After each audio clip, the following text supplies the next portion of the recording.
And just talking about the ladies in studio with me, she was Miss Uganda North runner-up 2024, 2025. She's also an award-winning actress, a rapper, a nurse, and she's also a courageous young woman navigating life with sickle cell disease, showing you and I what it means to live boldly through pain, stigma, and through triumph as well. Welcome to the studio, King Missy. Thank you. Thank you so much for having me. It's so much to have you. I know it's a Sunday, and Sundays are chill days for many of us. So, I do take notice that you decided to be here, and I'm so grateful for it. Thank you. So, for those people who are listening and who don't know you yet, how would you describe yourself in 3 words? In 3 words, Missy is strong. I think I'm the strongest person I know. I'm hardworking, and I'm smart, like brain smart. Oh yes, I like that. That's what's up. So you've won the crown. You're navigating through a chronic illness, and you're also involved in the arts. What part of your story do you think surprises people the most? The part of my story that I think surprises people is that I have sickle cell disease. So that was a part of me I used not to talk about at all, because I wanted to be treated normal, like treat me like everyone else. But then just recently I started talking about sickle cell, and everyone was like, wait, what? You don't? Okay, people say this and it's annoying. You don't look like you have sickle cell. Yeah, so I think that's the part, because I'm up and down, I'm active, and when you find out that, you're like, wow, it's a shock. It takes courage. I can only imagine. It takes courage, and being in those spaces, like you have been in a beauty pageant, you are out there and you are creative, you're in the arts, so you are out there, you're literally like in front of people. Yeah. And I can imagine, how was it for you before that, before when you started talking about it openly? How was it before that? Did you feel like there's this part of you that you can't really open up about? Yes, I always I was insecure about it. It was something, I always questioned why, I want to do this with my life, I want to go out there, but it would always pull me back. So I never wanted anyone to know that I had sickle cell, because I just felt it always made them limit me. Okay. Anyone who found out would always be like, are you sure you can do this? Are you sure you can, But it was always comfortable for me to know that no one knows. So I can actually apply for the job. I can actually go for the show, because no one knows what I'm going through physically. So what was that turning point that you're like, you know what? Enough of this. Let me speak about this. It was behind closed doors. It hurt me, it haunted me, and I would cry about it, and I felt like I didn't love myself fully. So I said, you know what, Missy, this is a part of you, and even if you don't tell people about it, it's still something that actually contributes to who you are. So instead of running away, why don't you actually see what can happen if you say, you know what, guys, I have sickle cell disease, and it's a disease that kills people silently. So we need to talk about it so that, we actually find ways of getting rid of it. And that was what made me be like, you know what, start talking about it. You never know who might listen to you and actually start doing something about sickle cell disease. Yes. Oh wow, I commend you for that. It takes a lot of courage, and you have to give it a voice. You must.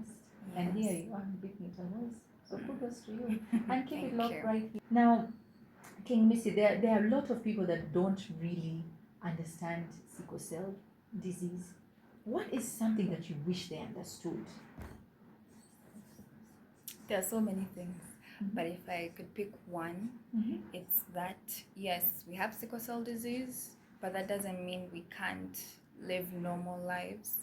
We can work, we can have relationships, we can have families, we can do everything, like every healthy person.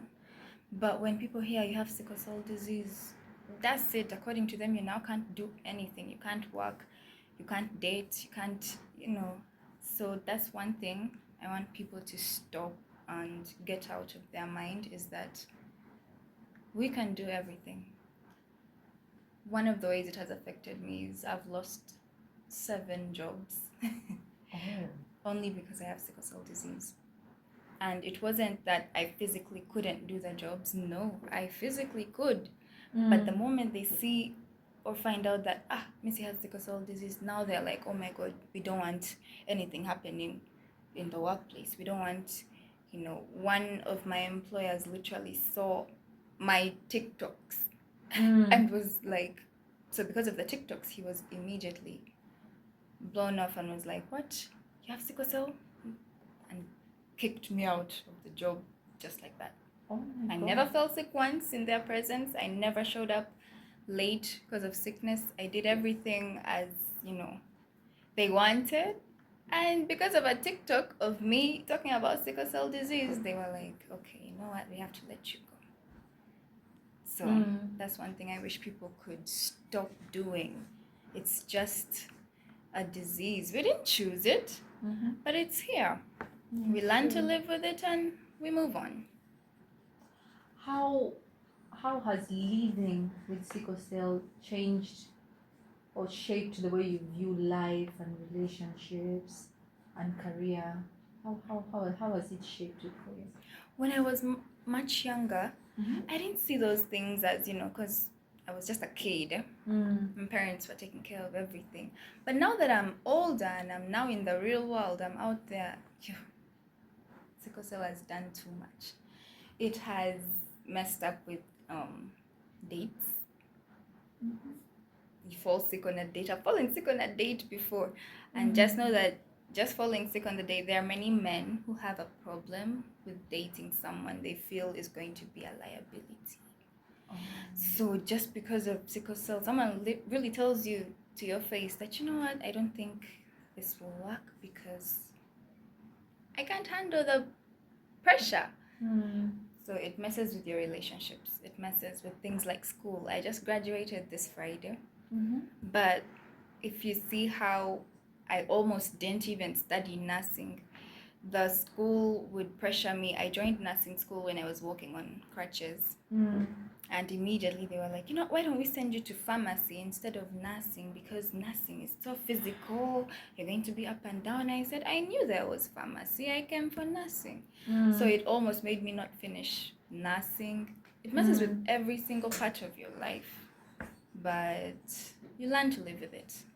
And from where I'm seated, you are triumph because you've graduated and you're out there and you are relishing life as you should. Many people, and many of us have been guilty of this, is that we fear things we don't understand. Get to understand them so that you stop to fear them. That's true. Now, talking about this, King Missy, when did you discover that you had this condition? So my parents actually found out I had sickle cell disease pretty early in my life. I used to fall sick a lot as a baby. I just cry unexplainably. I'm not hungry. So I was between 6 months. Yes, I was 6 months when my parents discovered I had sickle cell. So because of that, I grew up with the knowledge. I would understand slowly by slowly what my parents meant by don't stay out playing too late, always stay warm. Sometimes you think maybe they're just saying it so that, but it was actually, they were just trying to do what the doctors were telling them so that I could live a healthy life. So I knew pretty much early in my life. And fast forward, you said you started like having good days and bad days in 2020. Yes, sickle cell used not to disturb me the way it's doing now. I used to live a very normal life, very normal. I love acting, so I would go for my acting auditions, I would go to my acting casting calls, rehearsals, shows, And then one day we were rehearsing and my friend was like, Missy, why are you limping? And I didn't even know I was limping. So I started realizing that, wait, I'm limping. I was just feeling some pain in my hip. Now, sickle cell is a very painful disease. You get used to pain. So I didn't think anything about it until it started, persisting. The pain wasn't going. You take a painkiller, it doesn't go. And I was like, what type of pain is this? Weeks went by to months. And then we went to the hospital. We went to different hospitals and saw different doctors. And they told me I had developed a sickle cell complication called a vascular necrosis, which just means oxygen stops reaching that area and it starts to die. So my hip bone started to die. And that was October 2020. That was when I really knew that, okay, sickle cell can actually mess up your life. So from October 2020 up to today, right now, as I'm speaking to you, I've been in pain every single day. No breaks. So the complication got worse. They said there was no cure and I had to do a surgery. We did the surgery. Didn't change anything. I don't know if the surgery was botched or there was a mistake or something, but still in pain every single day. Oh, wow. And we did a short film called The Last Shoemaker.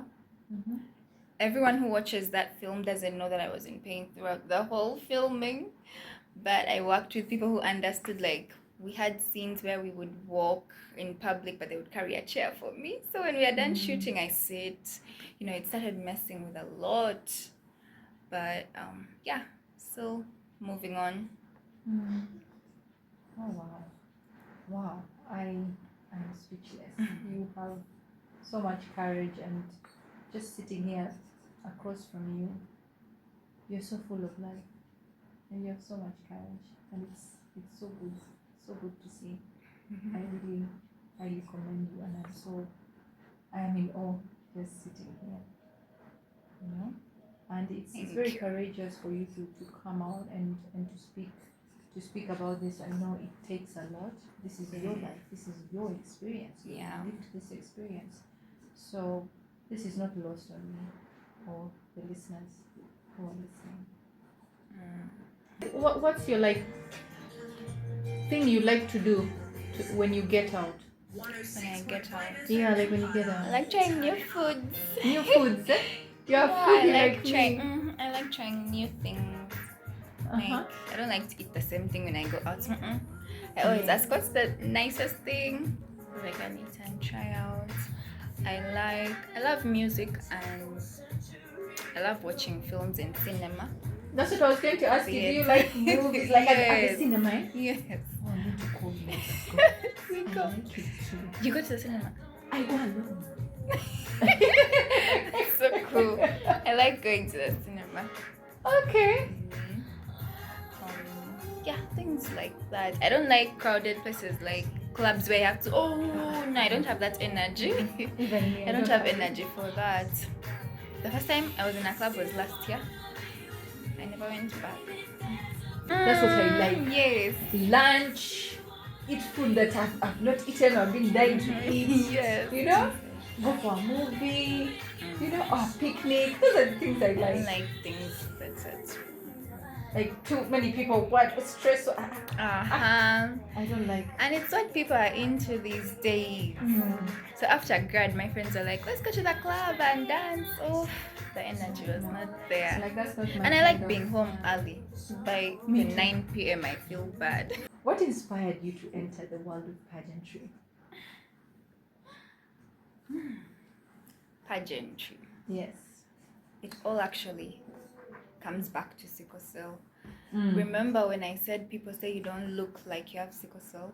There are certain features that people with sickle cell have. And those features sometimes make you hate yourself.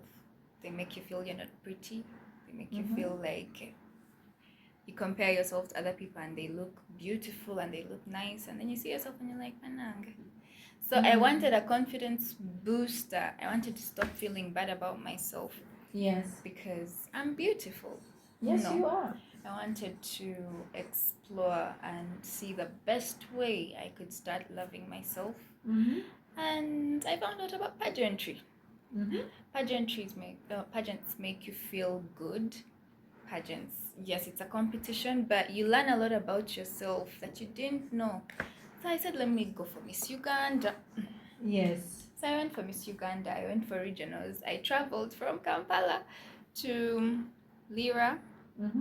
And it was my first time traveling to the village alone, but I just wanted, because we were working in hospital on internship, and I said, let me first go and I see this thing. Going in for Miss Uganda North, I got exactly what I wanted. I felt good in my body. You just dress up nice. You're looking pretty. You have to go model, show your beauty, show your brains, and it felt good. It was exactly what I went there for, and I didn't know that it would actually give me a crown, because I ended up becoming Miss Uganda North first runner-up. First try. It was my first time there. People try Miss Uganda many times and they don't get anything. They do. So I was shocked. I almost won the whole thing. Because first runner-up means I was second to the winner. Yes. So I was shocked and I was happy. Plus, Miss Uganda is a sisterhood. The moment you meet those girls, those are friends for life. It's really a sisterhood. It's not a joke when they say that, it's a family. So I enjoyed the whole Miss Uganda experience. And I got what I wanted. I left there feeling good.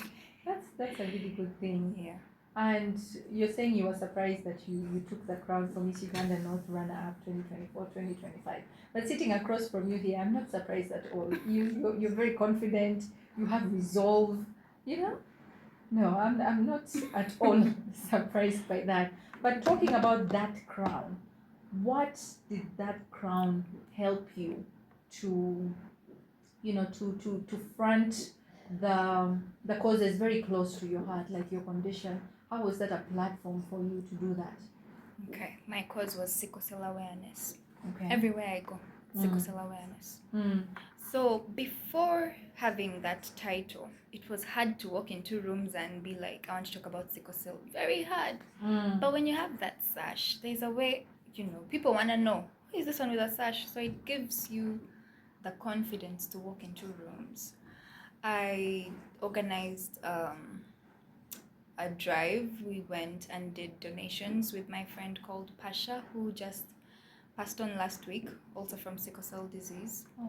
So me and Pasha organized, we went to Mulago Hospital and donated items specifically to people in the sickle cell ward. And it was beautiful. That's what I live for. That's what I want. I want to see people happy. Sickle cell takes away people's happiness. It takes away people's joy. So that sash gives you confidence to just walk into a room and be like, hey, I'm Miss Uganda North, first runner-up.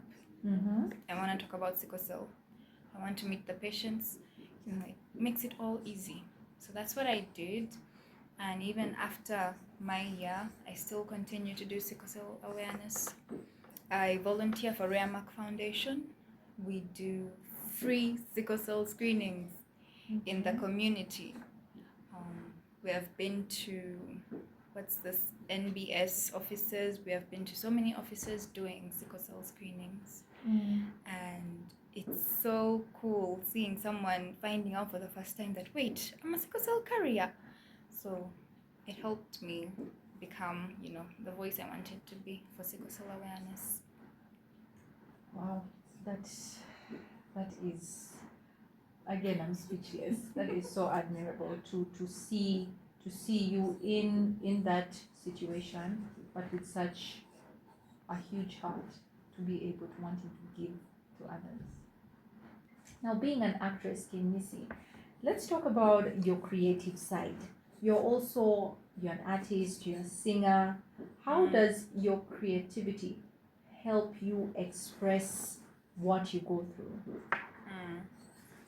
I really think I'm thankful to God that I have that side of me. Amen. Because if I didn't have my music, if I didn't have my acting, I really don't think I would be here right now.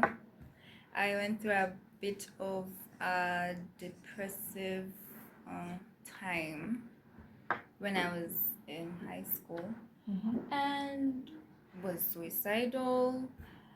It was a long, hard mental fight for me. But I had my music. So instead of, thinking about all those things that were going wrong, I would sit, write a song, and I'd feel better. So all my music I write from what's happening around me. I have a song that I'm also doing this September. It's the first time I'm trying Luganda, so I'm excited for that one. But my music has really helped me express myself. It's all based on my life. I don't sing about things I don't fully understand, so it has come from a part of my life. Yes. That's how my creative side has really helped me.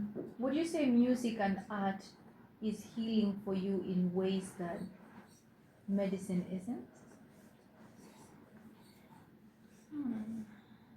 Would you say it's like your sanctuary, your safe space, your space?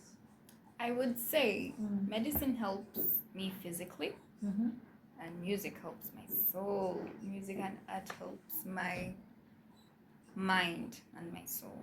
Then medicine helps me physically. I can see that. Music for the soul. Music for the soul. Yes. And you write from a very deep place, from your experiences. So it speaks to your soul. Like I understand that. Who would you say is your biggest music or art inspiration? Funny thing, I come from a family where we love music. So my big brother loved playing a lot of hip hop. And I would listen, he would force you to listen. You all have to listen. It was so loud, and we would complain. But then it started actually making sense whenever there was no music playing. Now I would wonder, why isn't music playing? So I think my big brother helped me get into music. And then I love, of course I love the rappers. Funny thing, I was named after Missy Elliott, the rapper. Ooh, I love me some Missy. So, yeah, now I rap. I guess that's where it all came from. Can I you love freestyle rappers. for me a bit? Can you freestyle? I can give you a small part of Okay. the song that's coming soon. Okay. It's called Tetubatia. Mm-hmm. And it's my first time rapping in Luganda. Okay. It's okay. It's a safe space. But it goes something like this. Gwe mugaga sikutya nange weelituke sawa yange ndifuga chika walyolowooza gweweka mukama gwamanyi. Have a seat, let me show you what it means to be chosen. Greatness molded from someone fully broken. Everything I ever said I do, I did, it's proven. If you think I'm ever losing, tell me what's your biggest bid. Shout out to the ground, now look how I'm not going to make it big. I know my worth, I know what I can offer. Never come to me with that, I'll give you twice the offer. King of Kampala, straight from northern Uganda. You feeling what I'm feeling on to Fuse Abo Uganda. Woo! King Missy has